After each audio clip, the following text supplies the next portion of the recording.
Life Audio.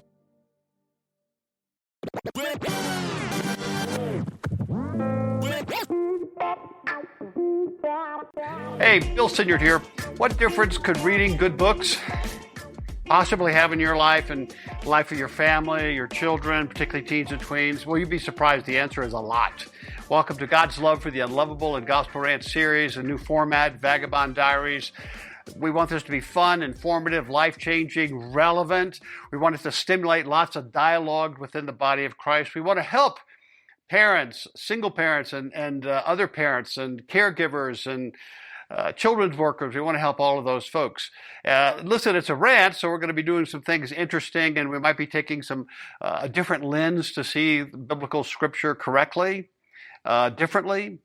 So I hope this is a special treat for you. I'm in the process of preparing a new workshop for Christian parents called Parent Tips from Middle-earth. Yeah, so I'm unpacking the young readers' books of C.S. Lewis and J.R.R. Tolkien. I mean, not word for word, but their philosophy of writing back in the World War II era, and in particular, try to find things that could help parents today, with our teens and tweens today and younger. You may be surprised just how insightful they were. I've spoken and written about it often in a number of venues, but now I'm shaping this online course. It'll be 6 or 7 lessons. So I want feedback from you. Bill at gospel-app.com. We'll get into the neuroscience of reading and reading good books. We'll get into attachment theory, but for the most part, it's just unadulterated gospel through the lenses of these two great authors.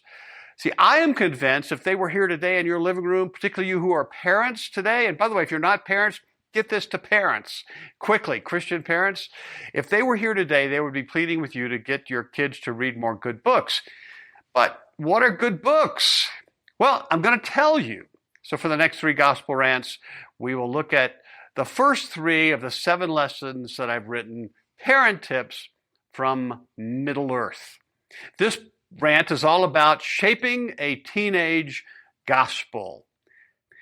Enjoy. Welcome to God's Love for the Unlovable and Gospel Rant. We'll get back to this week's rant after this message from our sponsors.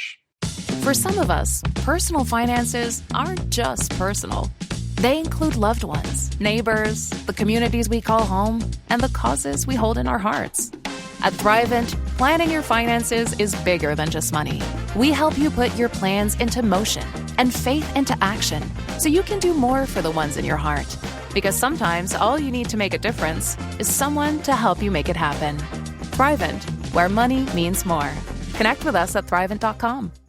Let me tell you the God's gonna cut you. It's Holy Week in Jerusalem, and the city is restless. The people of Israel welcome Jesus as king, his followers ready for revolution. But instead of taking the throne, Jesus turns the tables. Woe to you, scribes and Pharisees! How will you escape being condemned to hell? Experience Holy Week like never before. What have you done? Now in theaters, The Chosen, Last Supper. Get your tickets now.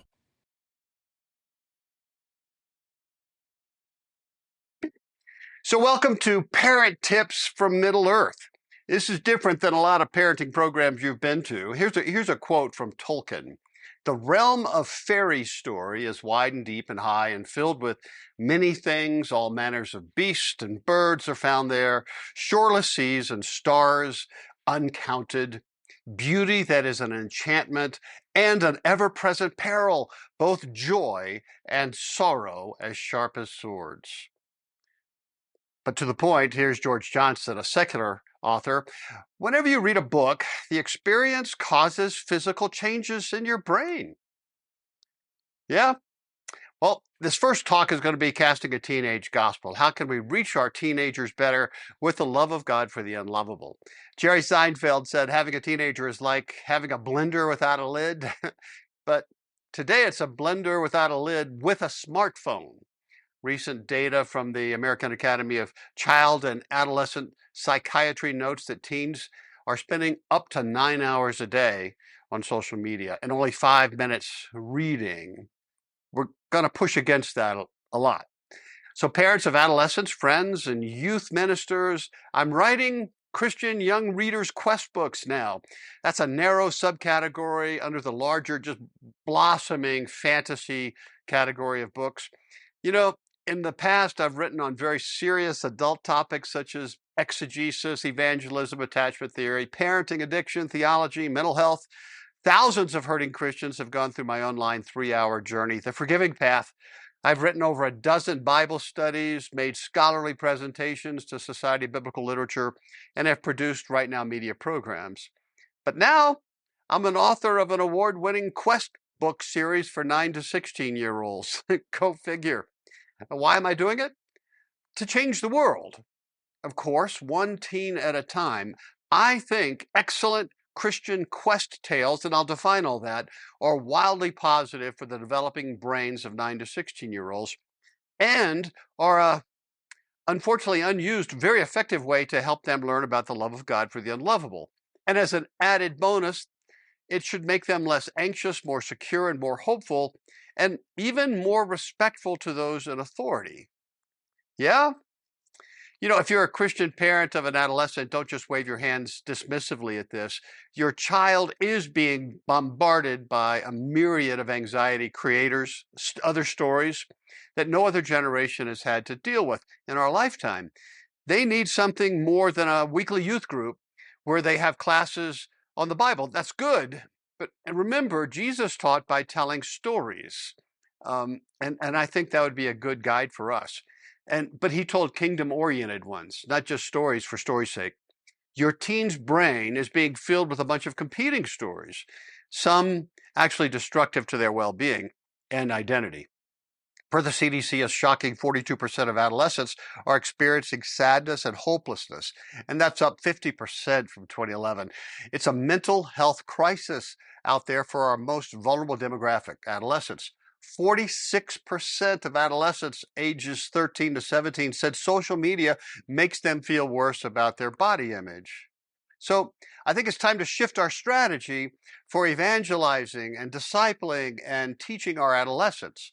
Just to shift, right? C.S. Lewis is reported to have said that if he had to do it all over again, he would write more young readers' quest books like Chronicles of Narnia. He seemed to be aware of their power for the lives of children and adults. His dear friend J.R.R. Tolkien, who most give credit as the creator of the modern fantasy genre, though I think he would hardly recognize most fantasy today, he believed that God created our brains to actually thrive and expand when we're immersed in a specific type of quest tale, which he referred to as fairy tales. That's what this series is about. What difference does it make, and how can it help our children? And as you're going to see, not all books in the modern category of fantasy would impress either Lewis or Tolkien. One of the best-known fantasy writers in the world today, Brandon Sanderson, said in a recent interview that good fantasy must include 3 things done really well. There's world building, we'll talk about that, story plotting, and character development. Yeah?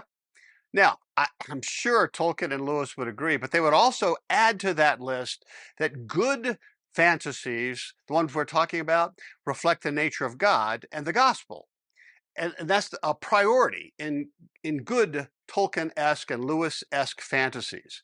That's what truly gives Tolkien-esque fantasies their unique narrative spiritual framework, their historic power to change young lives in particular.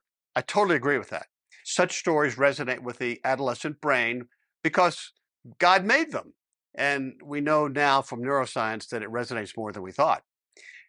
Did you know that both C.S. Lewis and Tolkien wrote their good quest stories in part to bring hope as well as emotional and spiritual healing to the shredded teens of post-World War II Britain? Even though they don't mention God or Jesus or the Holy Spirit or mention the cross or the gospel, they evangelized an entire generation. I think it's time to pick up that cross. See, I think they were onto something. Research has shown that being swept up into a really good positive story, even a secular one, accomplishes something remarkably similar in the brain of a young teen as that which occurs in the brain of a distressed infant being lovingly held in his or her mother's arms. Now, at first blush, that may seem like an over-the-top exaggeration, but science seems to agree The deeper a reader is immersed in an excellent story, the more areas of his or her brain are positively activated. That favorable neural hit could last for days. Now, wouldn't that be a good thing for our teens? Here's a quote from Gregory Burns. Stories shape our lives and in some cases help define a person, says neuroscientist Gregory Burns. The neural changes that we found associated with physical sensation and movement systems suggest that reading a novel can transport you into the body of the protagonist. We already knew that good stories can put you in someone else's shoes in a figurative sense. Now we're seeing that something may also be happening biologically. Being immersed in good story rewires our brains, and particularly for teenagers. It creates new positive neural networks. It enhances communication between the two brain hemispheres. It equips your teen to process information more efficiently and can reduce their stress levels by as much as 68%. Says one researcher, as little as 6 minutes of being immersed in a book, your heart rate slows, your blood pressure lowers, and your muscles begin to relax. To enjoy the long-term benefits of reading, research suggests that 30 minutes of daily reading dramatically impacts the physical symptoms of stress. Our kids are stressed, you probably know that. Reading such good books is critical for the emotional, relational identity, and spiritual well-being of our teens and tweens. Their vulnerable brain, particularly during early adolescence, right? That ages 9 to about 16. Then, if you add on top of that the gospel of Jesus' love for the unlovable, the unloved, and the unlovely, as Lewis and Tolkien discovered, something special is going to happen. And to accomplish that, you're going to look at some things. The protagonist of the story and his or her quest really needs to reflect the innate heart of Jesus. The end of the book should manifest a God who works all things, including conflicts, together for good. Jesus, remember, he is described as the Word, the story, that alone can rescue shredded, insecure, anxious, unlovable people in this broken world. And that's all of us if we were just a little bit honest. The Chronicles of Narnia is a great way for parents and their children to read not only good books together, but then discuss biblical elements at the same time. That's what I'm suggesting. Over 100 million people have read Chronicles of Narnia, and I would say that many of them came to Christ. To be clear, I am suggesting strongly that good stories are a very powerful way to evangelize, to heal, to disciple our teens and tweens. And they should be in our tool chest, and we should know how to use them well.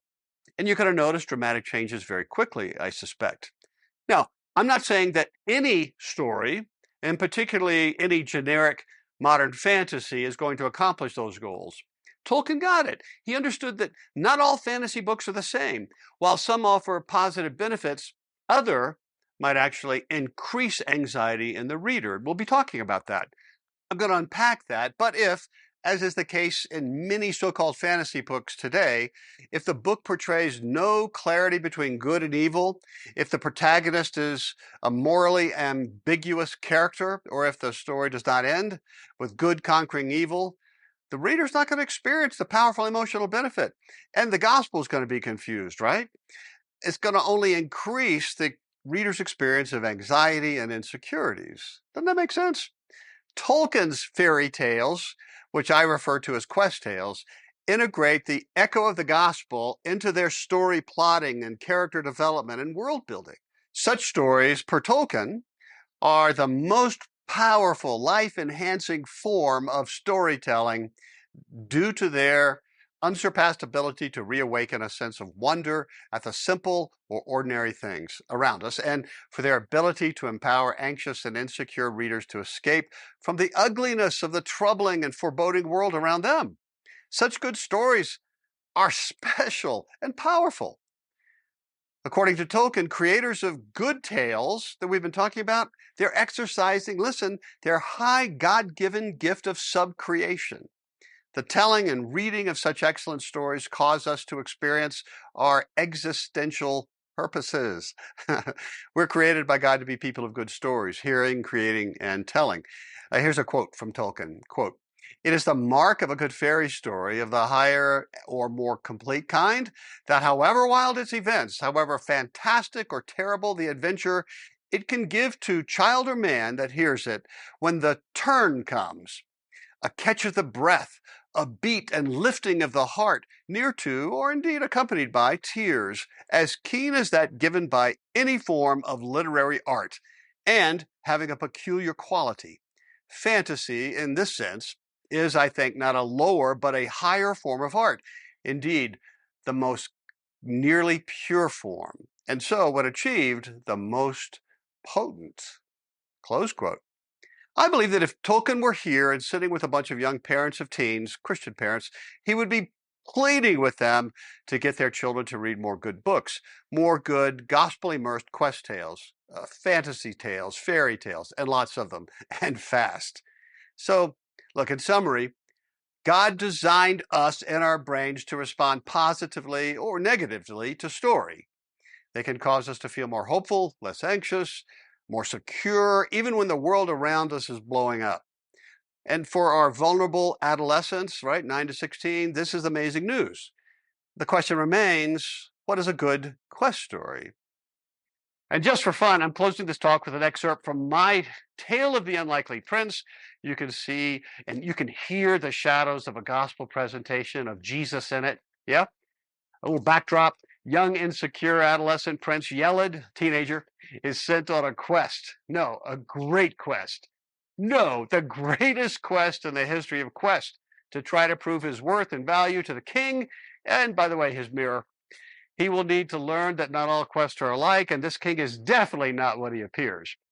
Two of the characters in this clip, Nomos, the great king's royal vizier and mentor and trainer of the Prince Heir Yeled, and the royal counselor Numai, who accompanies Yeled on his quest. We'll start off with Nomos. Tell me, lad, how's the quest? Did you slay the nasty dragon? Nomos asked, bringing up the elephant in the room. Nomos, with all due respect, opined Yeled, I've failed badly. I've brought disgrace to myself and shame to my king. I'm not worthy to be called his son. Nomos paused for a while, not saying anything, but compassionately gazing into the young lad's eyes. And then he spoke. Oh, you foolish lad, your boom's out the window, meaning you're not making any sense. Lad, dinna you hear from me? I didn't ask about those dragons. I could care less about those insignificant reptiles. I asked you if you slayed the dragon. That was your quest, you see. He almost paused and rubbed his full beard thoughtfully.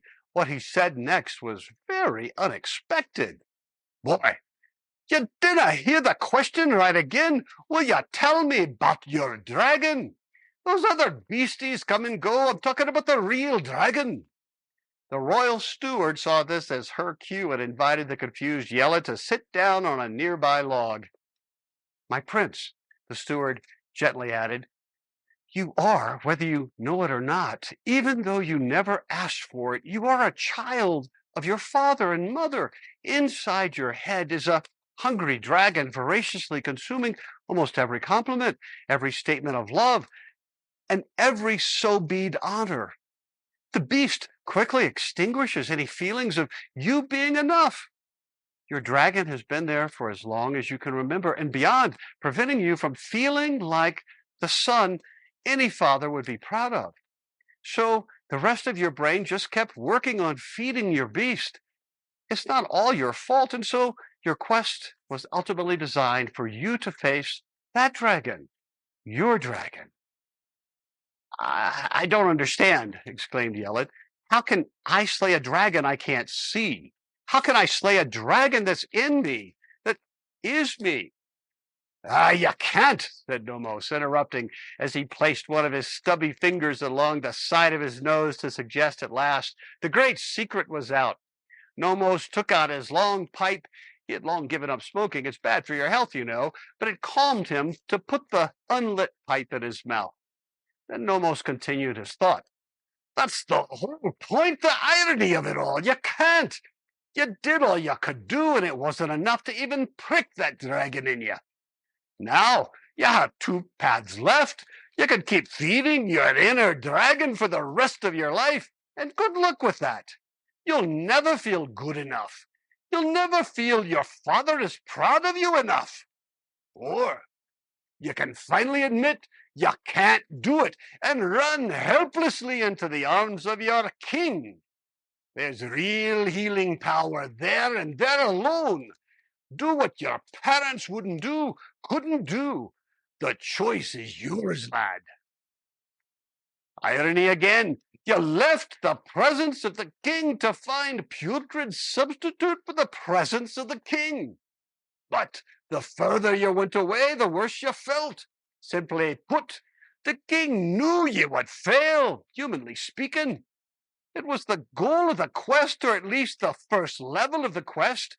Sometimes the shaming is the positive thing. In fact, redemptive shaming is a very good thing, so I hear. He said the last part with a wink and a grin and a high jump where he clicked his heels. Even a failure in the careful hands of a wise king can lead to an end far greater than all the successes of all time rolled into a single humongous ball.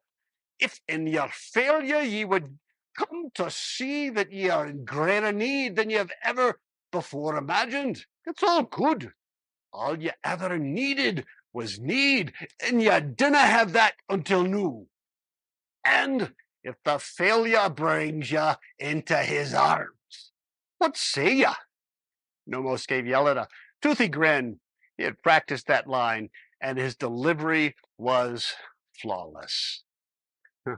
So, what do you think? You hear the gospel in all of that, right? The character development, the appreciation of authority, the sympathy, empathy. The point is, so will your child, and they will be able to speak it to others. Here's Tolkien again, quote, "The consolation of fairy stories, the joy of the happy ending, or more correctly, of the good catastrophe, the sudden joyous turn, for there is no true end to any fairy tale. This joy, which is one of the things which fairy stories can produce supremely well, is not essentially escapist nor fugitive. In its fairy tale or otherworld setting, it is a sudden and miraculous grace, never to be counted on to recur. It does not deny the existence of the discatastrophe of sorrow and failure. The possibility of these is necessary to the joy of deliverance. It denies, in the face of much evidence, if you will, universal final defeat. And insofar is evangelium. You heard that, right? Evangelism, giving a fleeting glimpse of joy beyond the walls of the world, poignant as grief. Yeah? You heard the gospel, right? So my ultimate hope is that our teens will reshape how the gospel is being told to their friends, how they're hearing it themselves. Have you heard that there is a God who cares for an overlooked race of people like Gandalf did for the hobbits, or who has empathy and compassion for war-traumatized teens like the Lion and the Lion, the Witch, and the Wardrobe? And even though they mess up, they still become kings and queens. That's good news for insecure teens, and it reflects the gospel. All right, in the next talk, we're going to look at the nature of adolescent neurology, why good stories work in our teen brains. I think you'll enjoy that. So let's talk about it after a few words from our sponsors. For some of us, personal finances aren't just personal. They include loved ones, neighbors, the communities we call home, and the causes we hold in our hearts. At Thrivent, planning your finances is bigger than just money. We help you put your plans into motion and faith into action so you can do more for the ones in your heart. Because sometimes all you need to make a difference is someone to help you make it happen. Thrivent, where money means more. Connect with us at Thrivent.com. Let me tell you, the God's gonna cut you. It's Holy Week in Jerusalem, and the city is restless. The people of Israel welcome Jesus as king, his followers ready for revolution. But instead of taking the throne, Jesus turns the tables. Woe to you, scribes and Pharisees! How will you escape being condemned to hell? Experience Holy Week like never before. What have you done? Now in theaters, The Chosen, Last Supper. Get your tickets now. So here's some dialogue starters I thought could help maybe parents, if you get together with other parents, or even talk to your teens and tweens if you can. First of all, push back. Second, what did you learn about Tolkien and Lewis and their insights they have about your children and parenting as well? Third, how can you share the gospel of Jesus better after hearing this rant? Hey, listen, if you like this gospel rant, please like and subscribe and forward it. The link to a friend. Check out my award-winning fantasy books, Kingdom Quest trilogy. First is Tale of the Unlikely Prince. The second is The Storyteller's Tale. Third is The Garden Tale. A new book is on the way, The Tale of the Magician Orphan. Look, these are award-winning, and each has been favorably compared to Chronicles of Narnia. Check them out and get them for your teens and tweens, younger teens. They're available on Amazon, Barnes & Noble. If you want more information, check out my author page, drbillsinyard.com. Take heart, child of God. For some of us, personal finances aren't just personal. They include loved ones, neighbors, the communities we call home, and the causes we hold in our hearts. At Thrivent, planning your finances is bigger than just money. We help you put your plans into motion and faith into action so you can do more for the ones in your heart. Because sometimes all you need to make a difference is someone to help you make it happen. Thrivent, where money means more. Connect with us at Thrivent.com.